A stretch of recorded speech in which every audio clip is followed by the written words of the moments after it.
Hey, what's up? And welcome back to El.P. Today, I want to say, oh my. Oh my. Oh my. Are you ready for this? Are you ready to rattle some feathers? Well, here's a list of the most overrated cars in the Kenya market today. These are cars that everybody raves on about, that are average at best, and frankly, not worth all the hype. Jumping straight in with the first contender is a Toyota Fielder. Guys, this car is just a normal touring car. But for 1.3 to 1.5, whatever business you're running this car, it must be really important because damn, that's wild. Okay, I know the game is reliability and resale value, but for that kind of amount, you can soup yourself a 2013 Subaru Legacy or a Mazda Primacy if you need the space, or maybe a Golf variant if you're on that German machine. Lest I forget, the Toyota Axio. Same family, same disease.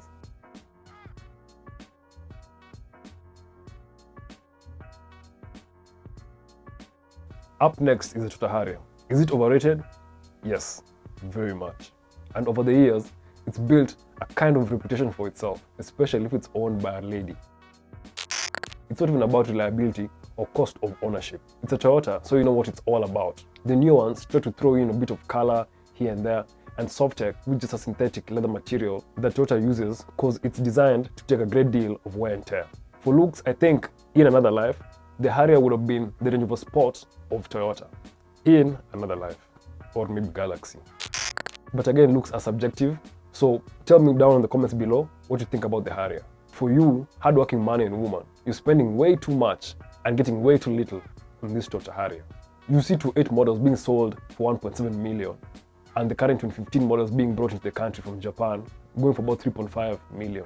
Which, if you wanted, you'd get yourself something like a 2015 Audi Q3 or a 2013 Mercedes E250. I still have change on any preventative maintenance, if there are any really.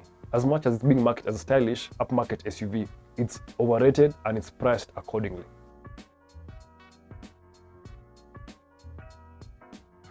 Moving on to number 3, but before I go there, know how top students in school always say they want to be doctors when they grow up? Well, here's the car equivalent of that here in Kenya. And maybe East Africa, but I'll talk about Kenya because that's what I know and that's what I see.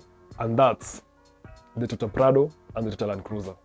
And before you guys told me, apart from making the list, these cars are really good at what they were built to do. To go beyond the beyond. To go beyond the beyond. And bring you back. But for the hype they're given and the amount of money that you spend, they're definitely overrated. Especially being that these cars never live to their full potential unless some NGO uses them in a remote area or it's election period, which it actually is this year. Come closer. So imagine, next year you buy a used Prado and find out that it was campaigning for the team that you didn't want. Emotional, damn it! So yeah, be aware of the campaign cars being pushed out for sale next year.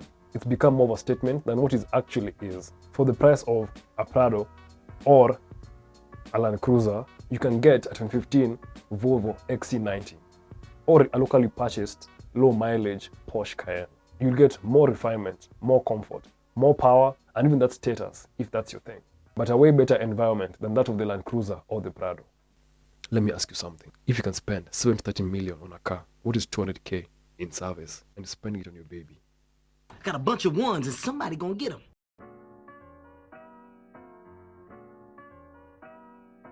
Jumping to the next one, the Toyota Vitz. The Vitz is the largest carpet of them all on this list. Yes, we know it's a very good budget city go around, and everything you get is expected for a small budget hatchback. Lakini, ona sasa kizungu inapotea. This car. The prices for a second-hand import or even a third-hand locally used car are quite high on this car.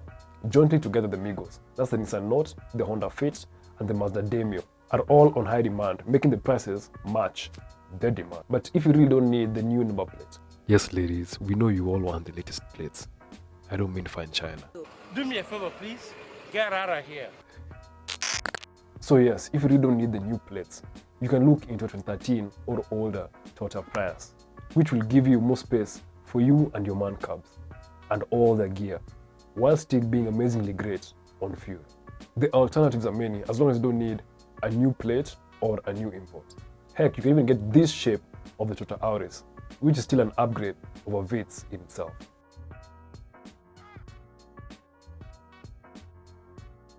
Before I get to the last car on this list, enjoying this content? a sub to the channel is not as overrated.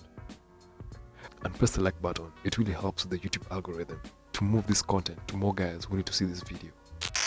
Lastly on my list, the Land Rover Defender. With the release of the new Land Rover Defender, guys keep saying it will never be a match of the original. Think this through, Lakini. Who would want the original iPhone built as was in 2022? Change is good. Drive one, a stock one, that's not been modded or improved on. I promise you won't like it. Cramped, rattly, slow, unsafe, expensive to build, and not as good as the new one for off-roading as standard. All the ones you see on the internet have some work or extensive work done on them, and that doesn't come cheap. I follow Juice Motors keenly, because yes, I eyed the Defender too. Especially that two-door one they put on bags and lowered. Oh, beautiful, beautiful. Beautiful. Enthusiasts might be lighting pitchforks right now, but what do I say to them? To take this chance to apologize to absolutely nobody. That's how I want it. The modern creature comforts with the whole ruggedy aesthetic and still be able to go anywhere. I won't talk about the price here or which other car you can get in place of the Defender, because there are plenty. But here, buying a fully modded Defender, it's all about the desirability of the car and making a purchase on emotion and how the car makes you feel, rather than being sensible. Being sensible, out of the window.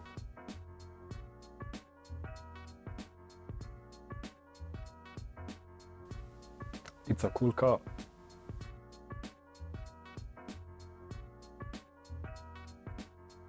Well, there's my short list of overrated cars in the Kenyan market. If there's any vehicle I've left out that you think is overrated, tell me on the comments below. I would like to hear your thoughts. Need help purchasing your next car or having a hard time getting spare parts? Reach out on the contact below. Thanks for coming this far. Get out there, spend some money. It's good for the economy anyway. And catch you on the next one.